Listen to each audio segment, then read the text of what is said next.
सुप्रभात आणि नमस्कार. पुस्तकार्थ आपलं आजचं पुस्तक सुहास बहुळकर यांचंच पुढचं आयुष्याची मौल्यवान माती शिल्पकार करमरकर. आयुष्याची मौल्यवान माती शिल्पकार करमरकर. लेखक सुहास बहुळकर. आज हे पुस्तक पुन्हा आवर्जून वाचण्याचं कारण म्हणजे अगदी अलीकडच्या काळात झालेलं रतन टाटा यांचं निधन. त्यांच्या निधनानं एकंदरीतच टाटा कार्यसंस्कृती हा विषय त्यामुळे अनेकदा चर्चेत आला. या पुस्तकात पान क्रमांक 125, 126, 127 यावर टाटा समूहाची कार्यसंस्कृती विशद करणारा एक प्रसंग नमूद करण्यात आलाय. त्यानुसार JRD टाटा यांना काही कारणांनी जमशेदजी टाटा यांचा एक पुतळा तयार करून हवा होता. तो पुतळा शिल्पकार करमरकर यांनी तयार केला. त्यावेळी घडलेल्या प्रसंगातून टाटा आणि शिल्पकार करमरकर यांची कार्यसंस्कृती स्पष्ट होत राहते आणि म्हणून आज हे पुस्तक शिल्पकार करमरकर, आयुष्याची मौल्यवान माती, लेखक सुहास बहुळकर. एका नामवंत शिल्पकाराच्या नामवंत कामगिरीचं दुसऱ्या नामवंत शिल्पकारानं केलेल्या नामवंत वर्णनाचं नामवंत प्रकाशकानं प्रकाशित केलेलं नामवंत पुस्तक म्हणजे शिल्पकार करमरकर, आयुष्याची मौल्यवान माती.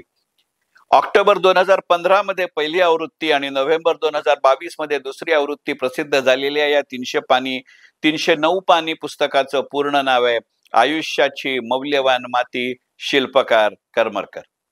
या शीर्षकातलं प्रत्येक अक्षर आणि प्रत्येक शब्द इतका सार्थ आहे की त्यातील कोणत्याच शब्दसमूहाला उपशीर्षक म्हणणं हा त्या शब्दसमूहाचा अवमान ठरेल. हे संपूर्ण पुस्तक म्हणजे एक नितांत सुंदर असं शब्दशिल्प आहे आणि याची प्रचिती पुस्तकाच्या सुरुवातीपासूनच यायला लागते. या पुस्तकाच्या 5व्याच पानावर ओळ आहे, सर्व गोष्टींची मी किंमत सांगितली, पण शिल्प घडवताना एक फार मौल्यवान अशी चिमूटभर माती त्यात घालावी लागते आणि त्या चिमूटभर मातीसाठी ती उरलेली रक्कम आवश्यक आहे.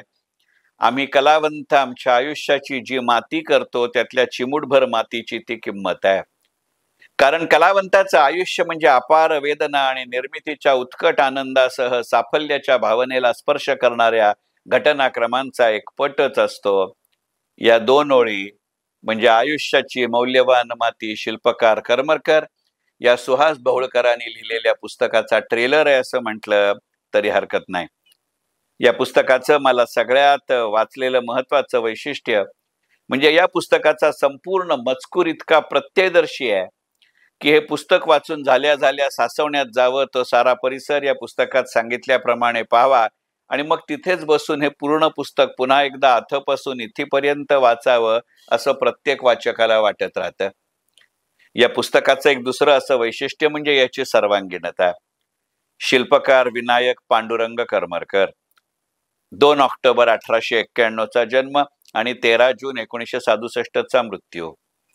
शिल्पकार विनायक पांडुरंग करमरकर उर्फ नानासाहेब करमरकर असा कथा विषय असताना करमरकर यांचं सरळसोट चरित्र लेखकानं लिहिलं असतं तर काही वावगं ठरलं नसतं.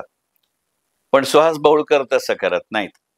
शिल्पकला, त्यातल्या संकल्पना, त्यातल्या प्रक्रिया, शिल्पकलेची आपल्या देशात आणि परदेशात असणारी तत्कालीन परिस्थिती, अशा सगळ्याचं स्थिती, परिस्थिती, वस्तुस्थिती या सगळ्याचं या पुस्तकात येणारं नेमकं चित्रण हे सर्वसामान्य वाचकाला सोयीचं ठरतं.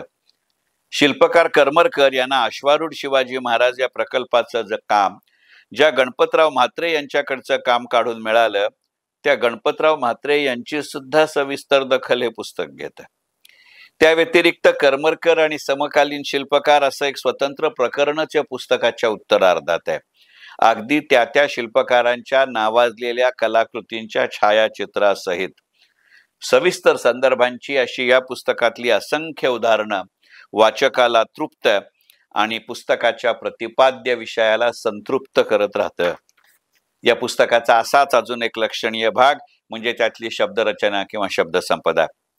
मुळातच माझ्यासारख्या सर्वसामान्य वाचकाचा शिल्पकला या विषयाशी आणि त्यातल्या तांत्रिकतेशी दुरान्वय सुद्धा संबंध आलेला नसतो. अगदी येता जाता एखादं शिल्प दिसलं तरी त्यातलं नेमकं सौंदर्य टिपण्याची ना माझी क्षमता आहे ना मला तेवढा वेळ आहे.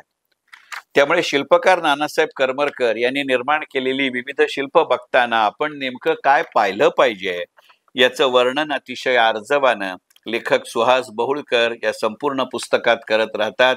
अगदी वारंवार करतात.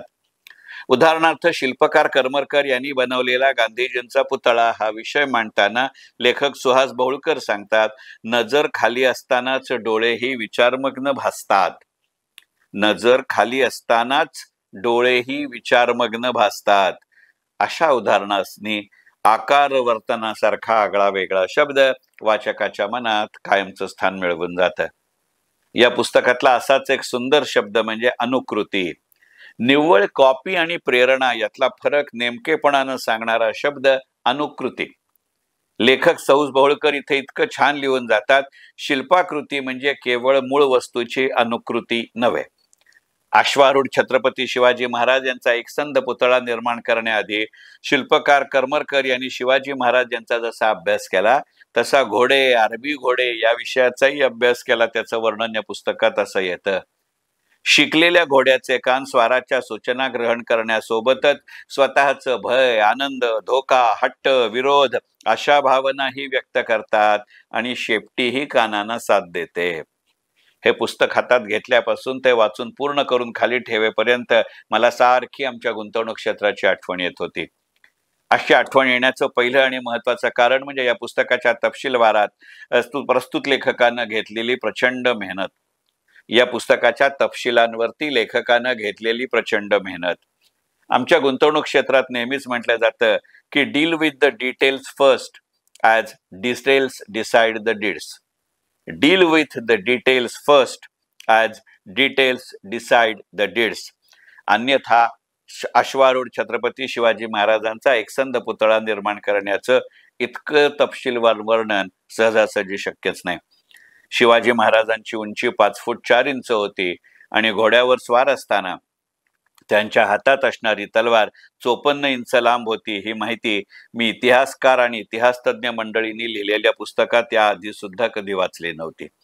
हे पुस्तक वाचताना गुंतवणूक क्षेत्राची आठवण येत राहण्याचं दुसरं कारण म्हणजे मनाच्या उर्मीला प्रमाण मानत आणि प्राधान्य देत काम करणं हा सद्गुण की निर्गुण या दोन्ही क्षेत्रात निर्णायक ठरतो.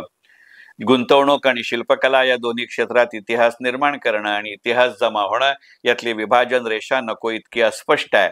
अशी गुंतवणूक क्षेत्रातली असंख्य उदाहरणं माझ्या व्यावसायिक आयुष्यानं मला दाखवली आहेत. अशा स्वरूपातली शिल्पकार करमरकर यांच्या आयुष्यातले काही प्रसंग ही या आयुष्यात पुस्तकात दिलेत. शिल्पकला आणि गुंतवणूक या दोन्ही क्षेत्रातली कामं शारीरिक, बौद्धिक आणि मानसिक अशी सर्वच बाजूनी परीक्षा पाहणारी असतात. शिल्पकला आणि गुंतवणूक या दोन्ही क्षेत्रात कार्यरत असणाऱ्या मंडळींचा या ना त्या स्वरूपात, या ना त्या मार्गानं, या ना त्या कारणानं ज्योतिषशास्त्रावर किंवा एखाद्या ज्योतिषावर प्रचंड विश्वास असतो. गुंतवणूक क्षेत्र आणि शिल्पकला या दोन्ही क्षेत्रात अचूक वेळ साधणं अत्यावश्यक असतं आणि त्यात मनोधारणा, ध्यास या अर्थानं आणि साधना, अभ्यास या अर्थानं अतिशय महत्वाची भूमिका बजावतात. शिल्पकला आणि गुंतवणूक या दोन्ही क्षेत्रात कार्यरत राहून यशस्वी होण्यासाठी आत्मविश्वासाची आवश्यकता असते. या पुस्तकाचे लेखक सुहास बहुळकर यांच्या शब्दात सांगायचं तर असा आत्मविश्वास माध्यमांवरलं प्रभुत्व, माध्यमांविषयीचा अभ्यास, माध्यमाविषयीचं चिंतन, माध्यमाविषयीचं मनन आणि माध्यमाविषयीच्या कार्यसंस्कृतीच्या अवघड पायऱ्यात चढल्यावरच मिळतं. गुंतवणूक काही वेगळी नाही. लेखक सुहास बहुळकर एके ठिकाणी या पुस्तकात लिहितात, ज्ञान, कौशल्य, सराव हे असल्याशिवाय सफाई येत नाही. गुंतवणूक क्षेत्राबाबत हे खरं आहे की या पुस्तकात दुसऱ्या एका प्रसंगात लेखक सुहास बहुळकर म्हणतात, शिल्पकाराला मन, डोळे आणि डोकं सतत वापरावं लागतं. गुंतवणुकीचंही तसंच असतं की कलावंताला स्वातंत्र्य, सोय आणि सहकार्य लागतं. हे या पुस्तकातलं वाक्य म्हणजे तर शिल्पकला आणि गुंतवणूक या क्षेत्राची सैद्धांतिक भूमिकाच ठरेल. शिल्पकार करमरकर स्वतःची व्यक्ती म्हणून, शिल्पकार म्हणून, शिल्पकाम क्षेत्राचा प्रतिनिधी म्हणून आणि एकंदरीतच त्या संपूर्ण क्षेत्राची आदर्श आचार आणि विचारसंहिता निर्माण करणारा भारतीय माती आणि मतीचा शिल्पकार म्हणजे शिल्पकार करमरकर आणि त्या आदर्श जीवनाचा आलेख शब्दबद्ध करणारा आजच्या काळाचा तसा शिल्पकार म्हणजे या पुस्तकाचे लेखक सुहास बहुळकर. हे पुस्तक वाचून पूर्ण करत असताना मला हिंदी आणि उर्दू साहित्यातला धरोहर हा शब्द वारंवार आठवत होता. धरोहर या शब्दाचा कागदोपत्री अर्थ आहे वारसा किंवा परंपरा. पण या व्यवहारात हा शब्द त्यापेक्षा कितीतरी जास्त चांगल्या अर्थानं उपयोगात आणला जातो. त्यानुसार आता कार्यरत असणाऱ्या आजच्या पिढीनं आपल्या पुढील पिढीला आपल्या आधील पिढीचा दाखला देत एकंदरीतच आपलं क्षेत्र, त्यातलं आपलं घराणं समजून सांगणं म्हणजे हे धरोहर. हे पुस्तक तसं आहे.